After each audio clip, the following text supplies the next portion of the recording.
আসসালামু আলাইকুম সবাইকে। আজকের ক্লাসে স্বাগতম।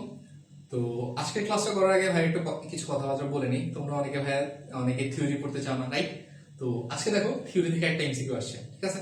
তো এই থিওরি থেকে এমসিকিউ, তোমরা যারা থিওরি পড়তে চাও না বা থিওরি বুঝতে চাও না তাদের জন্য হচ্ছে যে এই থিওরি থেকে এমসিকিউ আসলে তখন তোমরা কি করবা, রাইট?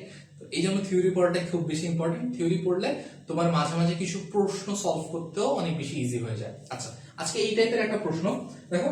এই প্রশ্নটা তোমরা অনেকেই ভাইয়াকে ইনবক্সে পাঠিয়েছো, ভাইয়া ওই ইনবক্সে সলভ করে দিছি। যারা পাঠাওনি তাদের জন্য ভাইয়া আজকে এই ভিডিওটা করে সলভ করে দিচ্ছি, যাতে হচ্ছে যে ভাইয়াকে আর ইনবক্সে নক না করা লাগে, ঠিক আছে? আচ্ছা, এখন দেখো এই প্রশ্নটা ময়মনসিংহ বোর্ড 2025 আসছে। এই প্রশ্নটা কি বলছে যে একটি চ্যানেলের মধ্যে দিয়ে 5 সেকেন্ডে, কত সেকেন্ড বলো, 5 সেকেন্ডে 50,000 বিট, 50,000 বিট স্থানান্তর হলে এর ব্যান্ডউইথ কত? তার মানে তোমাকে জিজ্ঞেস করছে কি বলো ভাইয়া, ব্যান্ডউইথ কত, এটা জিজ্ঞেস করছে। এখন প্রথম কথা হচ্ছে যে ভাইয়া ব্যান্ডউইথ মানে কি? ব্যান্ডউইথ মানে হচ্ছে যে 1 সেকেন্ডে কি পরিমাণ ডেটা ট্রান্সমিট হয় এটাকে বলা হয় ব্যান্ডউইথ, ঠিক আছে? 1 সেকেন্ডে কোন একটা লাইন দিয়ে কি পরিমাণ ডেটা ট্রান্সমিট হয় সেটাকে আমরা বলি হচ্ছে ব্যান্ডউইথ।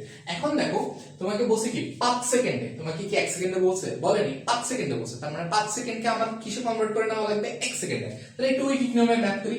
5 সেকেন্ডে ট্রান্সফার হয় 50,000, কত? 50,000।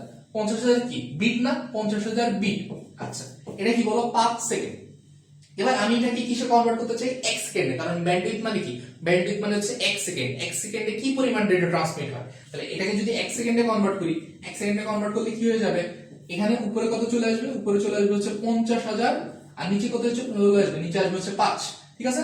আর উপরে কত থাকবে? উপরে থাকবে হচ্ছে বিট, উপরে থাকবে বিট, আর নিচে কি থাকবে?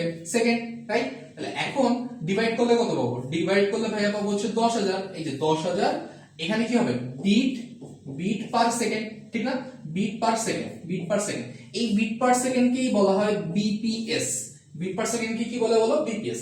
তার মানে দেখো এই যে ভাইয়া যে ব্যান্ডউইথের এই থিওরিটা জানি, এই থিওরি দিয়ে ভাইয়া একটা এমসিকিউ সলভ করতে পারতেছি না।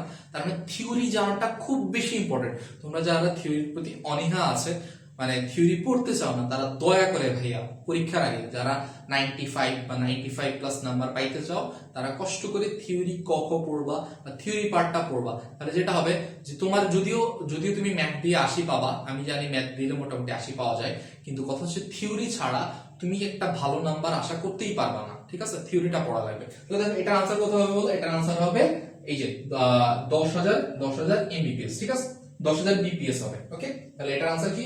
এটার আনসার হচ্ছে ভাইয়া 10,000 বিপিএস, 10,000 বিপিএস। আচ্ছা, তাহলে এই টাইপের অনেকগুলো প্রবলেম সলভ করার জন্য ভাইয়া পেজের সাথে থাকবা। তাহলে যেটা হবে, পরীক্ষার আগে তোমরা অনেক রকম এমসিকিউ ভাইয়ার সাথে সলভ হয়ে যাবে, ঠিক আছে? তাহলে দেখা হচ্ছে নেক্সট ক্লাসে। ধন্যবাদ সবাইকে।